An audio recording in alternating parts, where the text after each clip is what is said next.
నిజంగా నరసింహ శతకం లాంటి శతకం శతకాలలోనే వజ్రం లాంటి శతకం. నేను ఈ మాట ఎందుకంటున్నాను అంటే ఏదో కొన్ని శతకాల్ని చిన్నబుచ్చడము నా ఉద్దేశ్యం కాదు. కేవలం నరసింహ శతకాన్ని పొగడడం కోసం ధర్మపురి వచ్చాను కాబట్టి మాట్లాడడం నా ఉద్దేశ్యం కాదు. మీరు నరసింహ శతకంలో ఒక్క పద్యాన్ని కానీ స్వీకరించి మీరు దాన్ని బాగా పరిశీలనం చేయడం మొదలు పెడితే నేను ఈ క్షేత్ర మాహాత్మ్యముగా ఏ విషయములను ప్రస్తావన చేశానో అవన్నీ కూడా మీకు అన్వయం అయ్యేటట్లుగా ఆయన పద్యరచన చేశారు. నేను మీకు ఒక ఉదాహరణ చెప్పాలి అంటే, మాటని సద్వినియోగం చేసుకోగలిగితే చాలు అని ఒక మాట అన్నాను. నా దగ్గర డబ్బు లేదండి అన్నవాడు ఉంటాడు, నా దగ్గర అంత చదువు లేదండి అన్నవాడు ఉంటాడు, నాకు శక్తి లేదండి అన్నవాడు ఉంటాడు. మాట భగవంతుడు అందరికీ ఇచ్చాడుగా. మనుష్యుడిగా పుట్టిన ప్రతివాడికి మాటనిచ్చాడు, మిగిలిన ఏ ప్రాణికి ఇవ్వలేదు.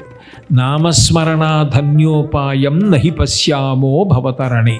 కలియుగంలో చాలా చాలా తేలిక మార్గం ఏది అంటే తరించడానికి భగవంతుని యొక్క నామం చెప్పడం.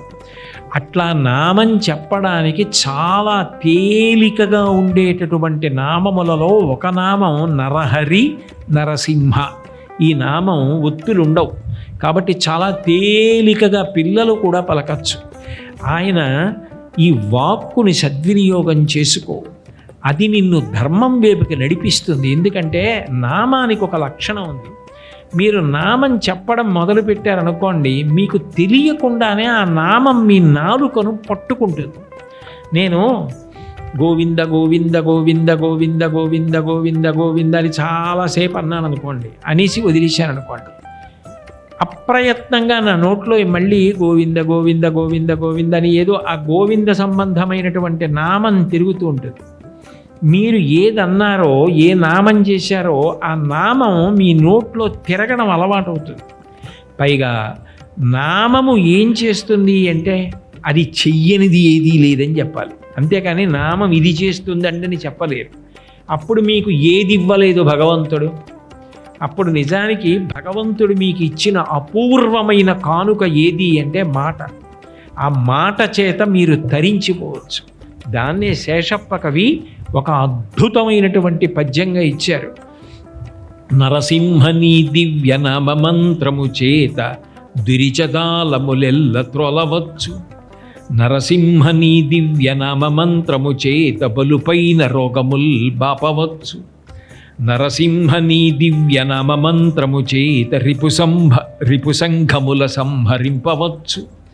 నరసింహని దివ్య నామ మంత్రము చేత దండహస్తుని బంట్ల తరుమవచ్చు. బలిరా నేనీ దివ్య నామ బలము చేత దివ్య వైకుంఠ పదవి సాధింపవచ్చు. భూషణ వికాస శ్రీధర్మపుర నివాస దుష్ట సంహార నరసింహ దురిత దూర. శతకానికి అంతటికీ ఇదే మొగుటం. చిట్ట చివరికి వచ్చేటప్పటికి భూషణ వికాస శ్రీధర్మపుర నివాస. భూషణముల చేత ప్రకాశిస్తున్నటువంటి ఓ నరసింహుడా, దుష్ట సంహార, దుష్టులను సంహరించినటువంటి వాడా, నరసింహ దురిత దూర, దురితములను దూరము చెయ్యగలిగిన వాడా. ఇది ఈశ్వర తత్వ ప్రతిపాదకమైనటువంటి మాట. మొదలు దేంతో ఎత్తుకున్నారో చిట్ట చివర పూర్తి చేయడం కూడా దాంతో పూర్తి చేశారు. ప్రత్యేకించి ఈ పద్యంలో ఆయన నరసింహని దివ్య నామ మంత్రము చేత, నరసింహ నామము కేవలము నామమని మీరు అనుకుంటున్నారేమో, అది మంత్రమే అన్నారు. మననాత్ త్రాయతే ఇది మంత్ర. నువ్వు మనసులో కానీ మననం చేస్తే నరసింహ. అసలు ఆ నరసింహ ఎందుకు రావాలి? నరసింహ అంటే ఏమిటి? నరుడు సింహము రెండూ కలిసినది. నరుడిగా కింద భాగం, సింహంగా పై భాగం. అలా రావలసిన అవసరం ఏమిటి? కేవలము నరుడిగా రామచంద్రమూర్తిగా రాలేదా? కృష్ణుడిగా రాలేదా? వామనమూర్తిగా రాలేదా? అలా నరుడిగా సింహంగా రెండుగా రావలసిన అవసరం ఎందుకు వచ్చింది భగవంతుడికి అన్నది మీరు విచారణ చేస్తే, మంత్రము ఎట్లా మననము చేశారో నామమును అట్లా మననము చేస్తే ఈశ్వరుని యొక్క వైభవము ప్రకటనమవుతుంది. ఎందుకని అసలు నరసింహావతారం ఎందుకు వచ్చింది? అంటే నరసింహావతారము భగవంతుని యొక్క తత్వమును నిరూపణం చేయడానికి వచ్చింది. విష్ణువు అన్న మాటకు అర్థం ఏమిటి? వ్యాపకత్వం, అంతటా నిండిపోయి ఉన్నవాడు. అంతర్బహిష్యతత్ సర్వం వ్యాప్య నారాయణ స్థిత. లోపల బయట ఆయన లేనిది లేదు, అంతటా ఆయనే. నిజానికి విష్ణు సహస్రనామంలో విశ్వం విష్ణు అంతే. విశ్వమే విష్ణువు, విష్ణువే విశ్వము, విశ్వముగా కనపడుతున్న సమస్తము విష్ణువే, విష్ణువు కానిది లేదు. హరిమయము విశ్వమంతయు. విష్ణువు లోకమయుడు, విష్ణువు లోకంగా కనపడతాడు, లోకమే హరిమయము. కాబట్టి హరిమయము కాని ద్రవ్యము పరమాణువు లేదు. వంశపావన వింటే అంటాడు శుకబ్రహ్మ పరీక్షణ్ మహారాజు గారితో మాట్లాడుతూ. ఆ నామము మంత్రము ఇది ఎక్కడొచ్చింది ఈ ఘట్టం అంటే, ప్రహ్లాదుడు పరమ భాగవతోత్తముడు, హిరణ్యకశిపుడు రాక్షసుడు, రాక్షసుడి కడుపున పరమ భాగవతోత్తముడు పుట్టాడు.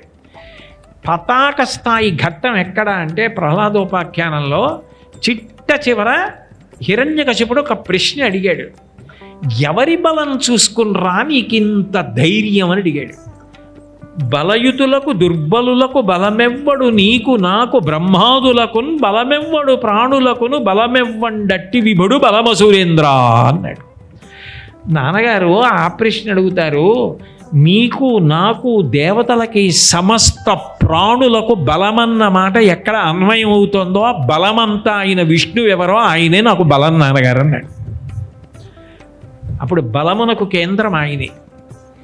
అది మీ యందు బలంగా ఉంది, నా యందు బలంగా ఉంది, సమస్త ప్రాణుల యందు ఉంది. చీమకు కూడా కొంత బలం ఉంది, ఈగకు కూడా కొంత బలం ఉంది, సింహానికి కొంత బలం ఉంది.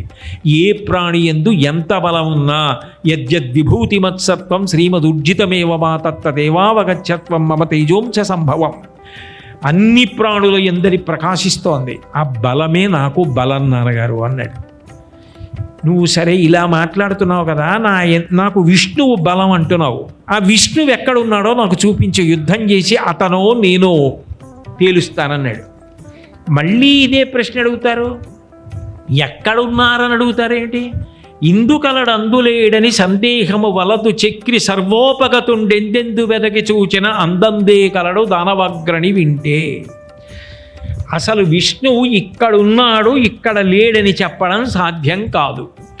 మీరు నమ్మి శాస్త్రమును ప్రమాణం చేసుకొని చూడగలిగితే ఆయన లేని ప్రదేశం లేదు. అంతటా విష్ణువు వ్యాప్తమై ఉన్నాడు. ఇందుగలడు అందులేడని సందేహము వలదు చక్రి సర్వోపగతుండు ఎందెందు వెదకి చూచిన అందందే గలడు దానవాగ్రని వింటే. మీరు ఎక్కడెక్కడ వెతకండి నాన్నగారు, అక్కడక్కడ విష్ణువు కనపడతాడు అన్నాడు. ఇప్పుడు వెంటనే హిరణ్యకశిపుడు ఏమంటాడు? చూపుడు వేలు కదిలి ఏదో ఒకటి చూపిస్తాడు. ఇక్కడున్నాడా అంటాడు. ఉన్నాడు అని భక్తుడు అంటాడు. ఇప్పుడు భక్తుడి మాట నిజం అవ్వాలి. రెండు, విష్ణువు అంతటా వ్యాపించి ఉన్నాడు అని అంటున్నాడు. మిగిలిన అవతారాలు రావడానికి, నరసింహావతారం రావడానికి ఒక ప్రధాన భేదం ఉంది. మిగిలిన అవతారాలు, చాలా అవతారాలు మనందరం వచ్చినట్టు తల్లి గర్భంలోంచి వచ్చాయి. తతశ్చ ద్వాదశే మాసే చైత్రే నావవికేతిథౌ నక్షత్రేతి దైవత్యే సోచ్ఛ సంస్థేషు పంచషు గ్రహేషు కర్కటే లగ్నే వాక్పతాం ఇందునా సహా ప్రోద్యమానే జగన్నాథం సర్వలోక నమస్కృతం అని 12 మాసముల కౌసల్యా గర్భవాసం చేసి రామచంద్రమూర్తి వచ్చారు. జలధర దేహు నాజారు చతుర్బాహు సరసీరుహాక్షు విశాలవక్షు జారు గదా శంఖ చక్ర పద్మ కంఠ కౌస్తుభ విలాసు. ఆ కృష్ణ పరమాత్మ వచ్చినప్పుడు ఆయన కూడా దేవకీదేవి గర్భంలోంచి అలా వచ్చాడు. వామనమూర్తి అదితి గర్భంలోంచి వచ్చాడు. నరసింహస్వామి భక్తుడి మాట నిలబెట్టడానికి ఎక్కడ నుంచి హిరణ్యకశిపుడి చూపుడు వేలు నిలబడి భగవంతుడు ఇక్కడ ఉన్నాడా అని అడిగితే అక్కడి నుంచి రావడానికి సిద్ధపడ్డాడు. అంటే భక్తుడి త్వర కన్నా భగవంతుడి త్వర ఎక్కువ. భక్తుణ్ణి రక్షించుకోవాలి. ఇప్పుడు ఏకకాలమునందు ఇద్దరిని రక్షించాలి. ఒకటి ప్రహ్లాదుణ్ణి రక్షించాలి. అంతటా ఉన్నాడు విష్ణువు, అంతటా ఉన్నాడంటున్నాడు ప్రహ్లాదుడు. ఎక్కడా లేడంటున్నాడు హిరణ్యకశిపుడు. ఒకవేళ రావడం అన్నది జరిగిందనుకోండి, తనకి అత్యంత భక్తుడైన వాళ్ళల్లో ఒకడు సృష్టికర్త అయిన బ్రహ్మగారు. ఆ బ్రహ్మగారు హిరణ్యకశిపుడికి వరం ఇచ్చాడు. గాలిన్ కుంభిని అగ్ని ఎంబువుల ఆకాశస్థలన్ దిక్కులన్ రేలన్ ఘస్రములన్ తమ ప్రభల భూరిగ్రాహ వ్యాళాదిత్య నరాది జంతు కలహ వ్యాప్తిన్ సమస్త్రాస్త్ర శస్త్రాలిన్ మృత్యువులేని జీవనములోకాధీశ ఇప్పించవే అన్నాడు. హిరణ్యకశిపుడు బ్రహ్మగారిని ప్రార్థన చేసినప్పుడు, నాకు గాలిలో కానీ, నీటిలో కానీ, నిప్పులో కానీ, భూమిలో కానీ, ఆకాశంలో కానీ, కోరలున్నవి కానీ, రాక్షసులు కానీ, దేవతలు కానీ, అస్త్రములు కానీ, శస్త్రములు కానీ, ఇవేవీ పనికిరావు. ఈ కాలమునందు కానీ, కాలములో రాత్రి కానీ, పగలు కానీ నేను మరణించకూడదన్నాడు. తథాస్తు అన్నాడు బ్రహ్మగారు. ఇప్పుడు బ్రహ్మగారిచ్చిన మాట నిజం కావాలి. బ్రహ్మగారిచ్చిన మాట నిజం కాలేదనుకోండి, భగవంతుడిచ్చిన వరం వమ్మైపోయిందన్న మాట వస్తుంది. అటు బ్రహ్మగారి మాట నిలబెట్టాలి. ఇక్కడ పరమ భాగవతోత్తముడైనటువంటి ప్రహ్లాదుడు అంతటా ఉన్నాడు భగవంతుడు అంటున్నాడు. ఎక్కడ హిరణ్యకశిపుడి వేలు నిలబడితే అక్కడి నుంచి రావాలి. కాబట్టి ఆయన అడగనటువంటి వరం నరుడు కాదు, సింహము కాదు, రెండు కలిపి నరసింహమయ్యాడు. నరసింహముగా కేవలముగా ఒక్క స్తంభంలోంచే రాలేదు. నిజానికిట హరి సర్వాకృతులం కలండనుచు ప్రహ్లాదుండు భాషింప సత్వరుడై ఎందుడు లేడు లేడనుచు సుతుందైత్యుండు తర్జింప శ్రీనరసింహకృతి దాల్చనచ్యుతుడు నానా జంగమస్థావరోత్కర గర్భంబుల అన్ని దేశములను దండ ప్రభావంబునన్. అంతటా ఉన్నాడని ప్రహ్లాదుడు అంటుంటే, హిరణ్యకశిపుడి వేలు ఎక్కడ నిలబడితే అక్కడి నుంచి రావడానికి తొందరపడినటువంటి భగవంతుడు ఈ విశ్వమంతా కూడా ఒక పెద్ద నారసింహం అయిపోయి హిరణ్యకశిపుడి వేలు ఎక్కడ ఆగితే అక్కడి నుంచి బయటికి రావడానికి సిద్ధపడ్డాడు. అంటే వ్యాపకత్వాన్ని నిరూపించాడు. నేను అంతటా ఉన్నాను అని నిరూపించడానికి హిరణ్యకశిపుడి వేలు ఎక్కడ నిలబడిందో ఆ స్తంభంలోంచి ఆ రూపంతో వచ్చాడు. బ్రహ్మగారిచ్చిన వరాన్ని నిలబెట్టాడు, ప్రహ్లాదుడి మాట నిలబెట్టాడు, హిరణ్యకశిపుణ్ణి సంహరించాడు. సంహరించేటప్పుడు మీరు భాగవతం చదివితే ఒక అద్భుతమైన మాట కనపడుతుంది. అసలు అది ప్రాణమున్నది కాదు, చనిపోయినది కాదు. గోళ్ళు ప్రాణం ఉంది కాబట్టి పెరుగుతాయి, కోసేస్తే బాధ ఉండదు. కాబట్టి అవి చనిపోయినవి కావు, బ్రతికున్నవి కావు. ఆ గోళ్ళ గురించి వర్ణించినప్పుడు పోతన గారు ఒక మాట అన్నారు. అంత కఠినమైనటువంటి శరీరం ఉన్న హిరణ్యకశిపుడి యొక్క వక్షస్థలాన్ని ఛేదించేటప్పుడు అవి గుణపాలయ్యాయి, అవి కొడవళ్ళయ్యాయి, అవి గొడ్డళ్ళయ్యాయి, అవి రంపాలయ్యాయి. అయి ఏది కోసేయాలో, ఏది భేదించేయాలో, ఏది పగలగొట్టేయాలో అలా పగలగొట్టేసాయి. అంటే సమస్త శక్తి ఎక్కడ నిలబడిపోయిందంటే ఆ గోళ్లలో నిలబడిపోయింది. అంటే సాధారణంగా గోటితో ఏం చేయగలడంటే గీరగలడంటాం. కానీ హిరణ్యకశిపుడి లాంటి ఒక గొప్ప రాక్షసుడి గుండెలు పగలకొట్టి ప్రాణములు తీసేయడానికి శక్తినంతటినీ గోళ్లలోకి ప్రవేశపెట్టగలిగాడు. అంత గొప్ప అవతారం, అంత గొప్ప తత్వావిష్కరణ చేసిన అవతారం, అంత గొప్పగా వ్యాపకత్వాన్ని నిరూపించిన అవతారం యోగ నరసింహుడై ఉంటాడు. ఇక్కడ యోగమునందున్నాడంటే అంత ఆలోచనతో ఉన్నవాడు, అంత ప్రశాంతంగా ఉన్నవాడు. లేకపోతే ఇద్దరి మాట నిలబెట్టి మరీ సంహరించాడు. హిరణ్యకశిపుడి నుండి ప్రహ్లాదుడి మాట, అటు బ్రహ్మగారి మాట. అలా వచ్చినటువంటి నరసింహావతారం యొక్క పేరుందే, అది మంత్రమయ్యా.